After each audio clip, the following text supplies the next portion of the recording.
الحمد لله رب العالمين والعاقبة للمتقين ولا حول ولا قوة إلا بالله العلي العظيم. برادران و خواهران عزیز،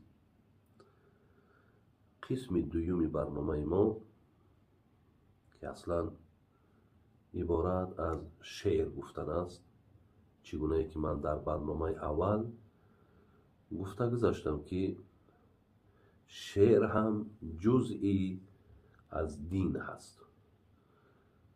ما می توانیم که با آیات‌های قرآن، با احادیث، با قصه ها، با سخنهای بزرگان و همچنین با ایجادیات شاعرهامون مردم تربیه کنیم. و برنامه اول ما از موضوع بسیار مهم و از جناب شیخ سعدی در باب آداب بود. برادران عزیز، شاید بعضی ها هم سوال کنند که مراد از آداب یعنی چی؟ وقتی این سوال را از عبدالله ابن مبارک کردند که یکی از شاگردان جناب امام ابو حنیفه هست، گفت آداب این است که یکم در چهره ای تو گفت تازگی دیده شود. تازگی به معنای یعنی تبسم در چهرت باشد. در چهرت تاریکی و خفگی و مقصد یک شکلی که یک نفر با تو نزدیک شده نتواند یا با تو صحبت کرده نتواند، چهره تو از این خالی باشد. گفت آداب یکمش گفت همین است. دویم این که با کسی از بندگان خدا آزار نتی، یعنی آدمی بی آزار باشی. سه معنای آداب همیشه به مردم نیکویی کنی، همیشه خدمتی تو رسد. این گفت معنای آداب است. احمد حنبل وقتی پرسیدن معنای آداب چی است، گفت در حالت غضب نکنی و بر هیچ بنده خدا کینه نگیری.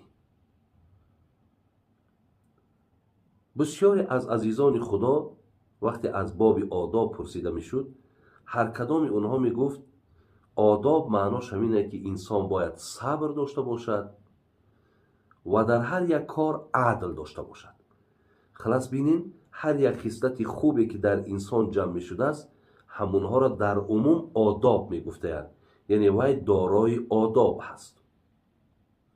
امروز هم باشد من از سخنهای بسیار گوهرباری جناب محمد اقبال لاهوری و جناب شیخ سعدی در همین باب آداب، زیرا این باب بسیار باب وسیع است و در این باب هر چندی که ما از این عزیزای خدا شعر هم که گوییم، راستی برای امروزه ما و برای فردای ما، برای فرزندا و خواهرها و مادرای همه ما نیازی به این آداب دارند. برای همین امروز هم که باشد من ابتدا از سخنهای محمد اقبال لاهوری میکنم که حضرت گفتن دین سراپا سوختن اندر طلب، انتهایش عشق و آغازش ادب. آب روی گل زرنگ و بوی اوست، به ادب به رنگ و بو به آبروست.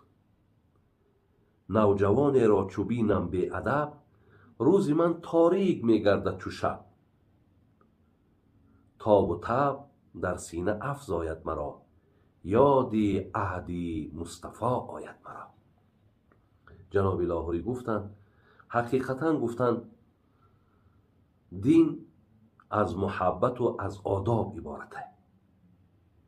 انتهایش عشق و ببینین انتهایش عشق و آغازش ادب.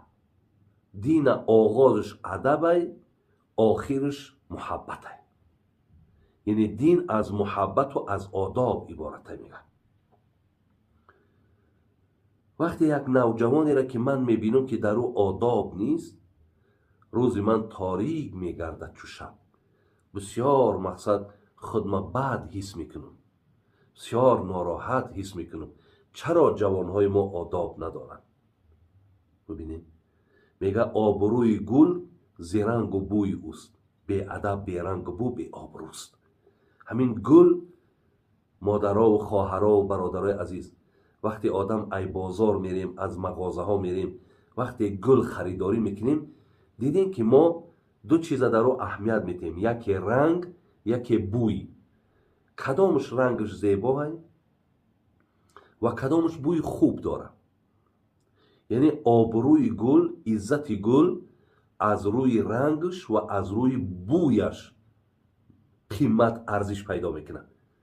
لاهوری میگه که آبروی گل ز رنگ و بوی اوست، به ادب به رنگ رو به آبروست. کسی آداب نداره، میگه این نه رنگ دارد، این نه بوی دارد. یعنی این خریدار ندارد، این ارزش ندارد. الله رحمت کند محمد اقبال لاهوری را که با ایجادیاتش ما را میخواهد که در همون رمکه‌ای که باید ما قرار گیریم، یعنی دارای آداب باشیم، میخواهد که ما در همین رمکه داخل شیم. جناب شیخ سعدی میگفت که به صورت آدمی شد قطره آب، وگر 40 روز اندر ره ماند. وگر 40 ساله را عقل و ادب نیست، به تحقیقش نشاید آدمی خواند. ببینید اگر نفری که عمرش به 40 هم رسیده باشد، لیکن وقتی میبینی آداب ندارد، به تحقیقش نشاید آدمی خواند. ایرا ما نمیتونیم که انسان گوییم، ایرا ما آدم گفتن میتونیم. یعنی برای آدم شدن این یا برای به مقام آدمی رسیدن آداب در کار بده. ما را مقام ده آداب میرسونه. برای همین است که شیخ سعدی میگه اگر این درنده خویی ز طبیعتت بمیرد، همه عمر زنده باشی با روان آدمیت. یعنی اگر بدفعلی، بدسیگالی، بدرفتاری تو تا از وجودی تو دور نشود، برای من بسیار محال است، بسیار مشکل است که تو را انسان خوانم. شیخ سعدی میفرماید در دیگر مصرع ها: زنان باردار ای مردی هوشیار، اگر نزد ولادت مار زایند، از آن بهتر به نزدیک خردمند که فرزندانی ناهموار زایند. بسیار بسیار معنای بلندی دارد. خوب مادرها دادرای عزیز گوش کنین: زنان باردار ای مردی هوشیار، اگر نزد ولادت مار زایند. یک زنی حامله اگر به شرط میگد وقتی مار تولد میکند، آدم نه، در همه جا آوازه میشود که در فلان منطقه یک زن به جایی که فرزند آدم تولد کند، یک مار تولد کرده است. شیخ سعدی میگه که زنان باردار ای مردی هوشیار، اگر نزد ولادت مار زایند. اگر همین آوازه به گوش من رسد که حقیقتا مقصد زن مثال ماری را تولد کرده است، حضرت چی میگه بعد در دوام همین مصرع؟ میگه در نزد آدمان خردمند و دانا، بهتر از همون ماری که تولد میکند از فرزندی که ناهموار باشد، فرزندی که به آداب تولد میکند. ای فرزندی به آداب و ناهموار ده، همون مار خوب است.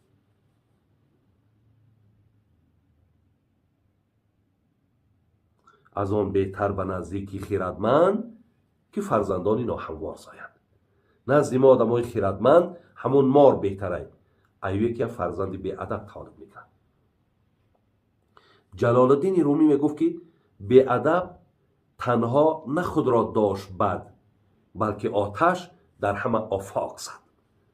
به ادب فقط جان خودش در عذاب نیست، میگه بلکه جان تمام مردم در عذاب ماندگی. می شود در یک محله که 300-400 خواجگی داشته باشد، یک بی آداب همون محله را کفایت میکنه.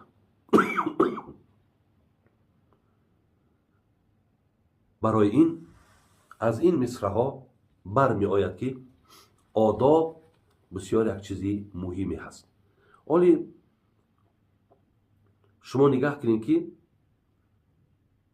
میگه برای جنتی ها خداوند 6 چیز داده است. یکم قدشان به مقدار قد حضرت آدم است. قد حضرت آدم 60 گز بود. اگر با 50 سانتی متری بگیریم 30 متر بود. جنتی ها را میگه، جنتی ها را چیزی که به اونها اول داده می شود همین است، قدهاشون به مقدار قد باباشون حضرت آدم است، یعنی 30 متر.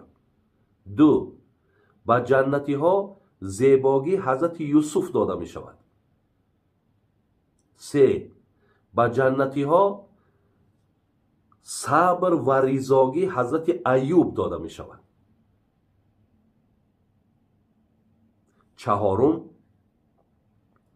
چهارم میگد به جنتی ها میگد صدای بسیار دلنشین و زیبای حضرت داوود داده می شود. پنجم، به جنتی ها عمر حضرت عیسی علیه السلام، یعنی 33 سالگی، 33 سال با عمر حضرت عیسی وارد جنت می شوند.